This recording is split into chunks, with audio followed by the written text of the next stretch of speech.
There are a number of photographic effects that have survived the 21st century from the film era. Even though we have Photoshop, we still use circular polarizers, for example. Back in the day though, a lot more had to be done in camera or not at all. This of course does not include a darkroom, but many didn't have the inclination or the time. By 1997, computers and digital cameras were showing up in more households, but they couldn't be considered common as of yet. Many photographers were still aiming to have a complete image on the negative or in the darkroom, and in the September issue of Petersen's Photographic, the editors gave their readers 7 techniques that have aged very poorly. Welcome to This Old Camera. I'm your host Azriel Knight, and on this episode we look at 7 awful and outdated photo techniques.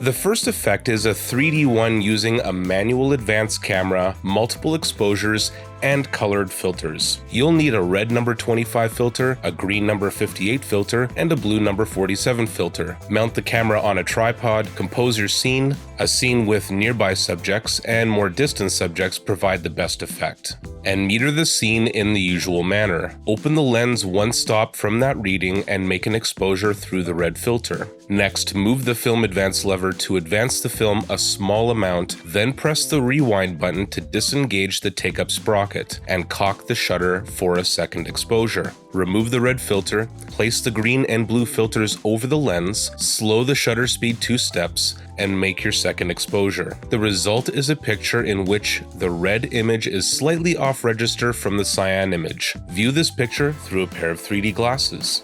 This effect has not aged well. While 3D was all the rage, it's mostly seen as tacky these days. I also happen to think they used the most boring example possible for their 3D image. I'll leave it up for a few more seconds in case you want to go grab your filters or 3D glasses and have a look. Next we have Mylar Reflections, which is as dumb as it sounds. Just grab a sheet of DuPont Mylar and, according to the editors, curl the Mylar while watching the effect on the reflected subject and shoot when you see something you like. You can also curl Mylar into a tube and place it over the end of your lens like a long lens hood. Shooting through this will produce some wild reflections. Even if you for some reason have a use for this effect, there are more modern ways to achieve it, namely Photoshop. Again, I have to say, they're not really selling me on this with the example that they gave. Third on the list is photographing ghosts, which is exactly what you think it is, a double exposure or a long exposure.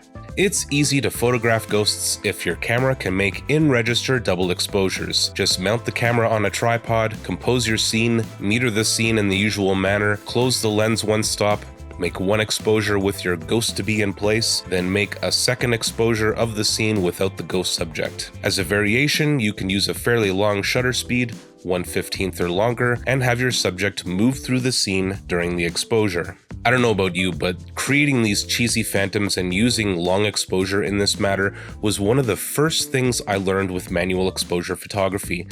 I can't imagine any seasoned photographers and subscribers are staring at the page and saying, "You can do that?"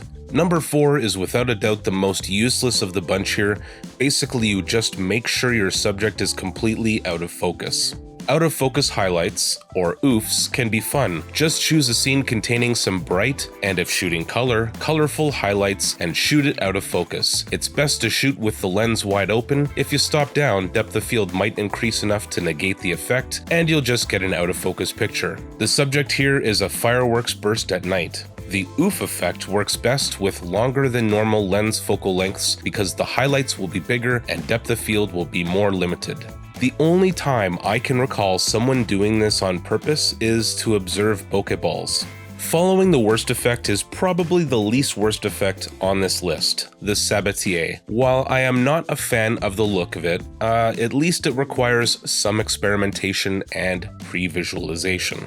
According to Wikipedia, it's also known as the pseudo-solarization effect and was used as far back as 1859. This one, unlike all the others, requires a darkroom, and that's both a good and a bad thing. Good because you can experiment with any developed negative, bad because you're out of luck look if you don't have a darkroom. If you briefly expose a partially developed print to light, you'll get a weird effect in which the dark areas of the print stay dark, but the light areas are partially reversed. To produce this effect, it's best to give the print less than normal exposure. After a portion of the normal development time, switch on the room lights for 2 to 4 seconds, then finish developing the print. Some experimentation is in order, with the initial exposure of the print, with the point at which you give the print second exposure, and with the length of that exposure. Contrasty paper seems to work best, as does old, weak, or diluted paper developer. This is an effect I've seen numerous times over the years of perusing my magazine archive, and while I personally don't like it, I feel like there is a place for it, I just don't know where. Number 6 on this list isn't fooling anyone.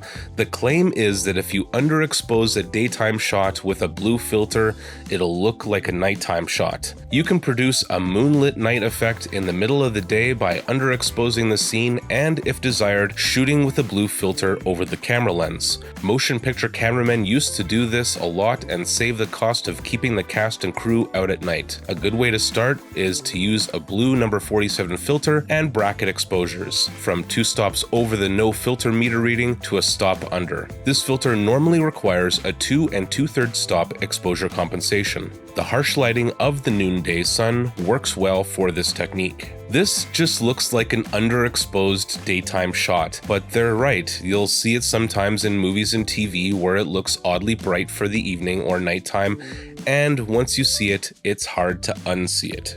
Last on this list is another super ugly effect.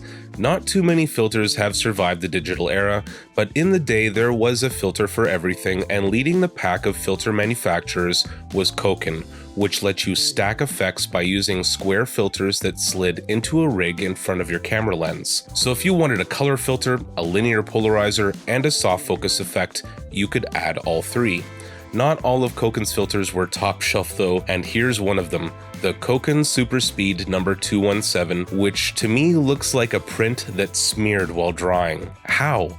How did anyone take this seriously? Even during Cokin's heyday, I have a hard time believing that anyone looked at this and said, "My God, look at how fast they were going." That's all for now. I hope you enjoyed this video. What are some other awful photo techniques? Let me know in the comments. If you want to support this channel, consider becoming my patron on Patreon. I'd like to thank Daniel Rock, who's been a member since October 2016. Be sure and follow me on social media and join my newsletter so you don't miss a thing. And until next time, stay classic.